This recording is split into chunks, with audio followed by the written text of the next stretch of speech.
What up, guys, and welcome back to Jesus Draws. I'm Jesus, and in today's video, I'm actually gonna be going over how I go about my doodles, and this one in specific, the one that you're viewing on the screen, and my whole thinking process behind it, and what I usually do to get inspiration to draw things. So let's get to it.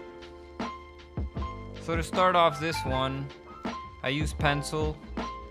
Like I always start all my drawings usually in pencil, and with the pencil you just wanna go nuts with it. You just wanna be free. You just wanna draw whatever you can. This doodle, I actually didn't use any references. This was all straight out the dome, and you know, these are things that I felt comfortable drawing.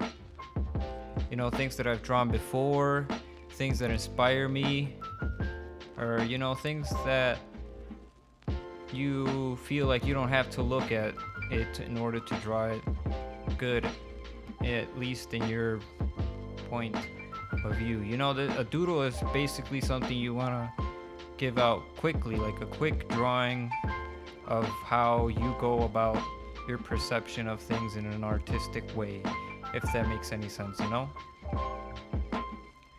But anyways, I started this because I saw a pizza slice in the middle. Like when you go nuts with the pencil, you just draw lines, okay? This is what I do. I draw lines, and within the lines I see things. I see, you know, I saw the money. I saw the $100 bill, the dollar bills, y'all. And I use that little area right there to kind of be inspired by money, the bags of money and the quarters, the coins. So I did that, and I love drawing UFOs. I love sci-fi shit, so I drew the aliens and the background being Area 51, you know, with all that conspiracy theory shit. And you know, like that robot, I saw the oval and I thought instantly robot, like a one-eyed robot, and the brain just kind of went in there because I like drawing robots, and robots are cool, and eventually robots will take over the world. That you'll get a robot to draw you things, and then you'll say you drew it, but really it was just your robot. Yeah, it'd be weird. Anyways, so you just want to use things that inspire you. And once you get a basic understanding and grasp of what different things you want to incorporate into your drawings, you get a little more precise and refined with the ink. The ink being the final lines on the artwork. And you know, I use colored pencils, so when I'm done with the inking and get the best lines I can create, I use colored pencil, and I start off with the foundation color for everything. I go not very lightly, but not very dark either. You know, you want to be able to throw in a couple, like 2 more layers of colored pencil just to give shadow over the basic color. It just gives it more depth and makes it come more to life. You feels? And with the darker colors or brighter colors or whatever color you decide to use to blend with the foundation color of that part in the drawing, you use the darker color to create the lines, or the other colors to create the shadow or the sense of depth, you know?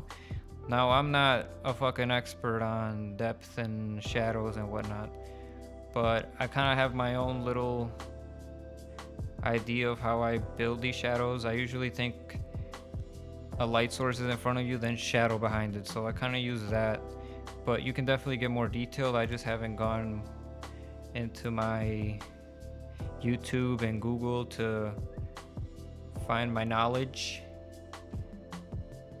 but you know, eventually I will, and I'll get better at these things. You know, it's all art. Being an artist is just a growing process. You know, you never end unless you just stop drawing, you know, but you can keep creating, you know, anything until, you know, you decide, until you die. You know, it's It's all about how much you're willing to put in for these things, you know? I don't even know what I'm talking about anymore, but so with this drawing, like more ideas that I've had, like the fridge. I drew that fridge because the fridge broke like a week ago and it kind of sucked because I lost some decent food. I was like, fuck, man, why? But you know, that's just the way life is. It throws things at you and you gotta adapt, man. That's just what we are. We're creatures of habit and change. Change is inevitable. But anyways, you just want to draw things that inspire you and things that you think of, like that door right there. I remember coming home from work when I lived in my parents' house like not that long ago.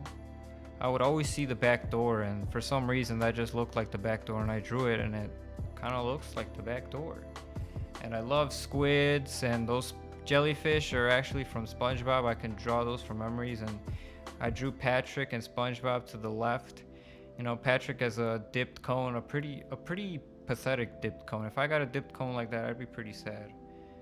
But you just gotta think of things that you like and things that you're comfortable drawing without a reference, at least when you're doodling and doing these types of spontaneous art things. But anyways, I just want to thank you guys for watching this video. Let me know what you think of the drawing in the comments section below. Don't forget to spread the word. Keep creating. Spread love, peace, and positivity. And don't forget to subscribe. And yeah. Tell me why. Why must I cry? Why must I cry? Why must I cry? Why? Why must I cry? Why must I cry? Why? Hey. Why must I cry? The life pains have gotten to me. What am I saying? Hey. Peace.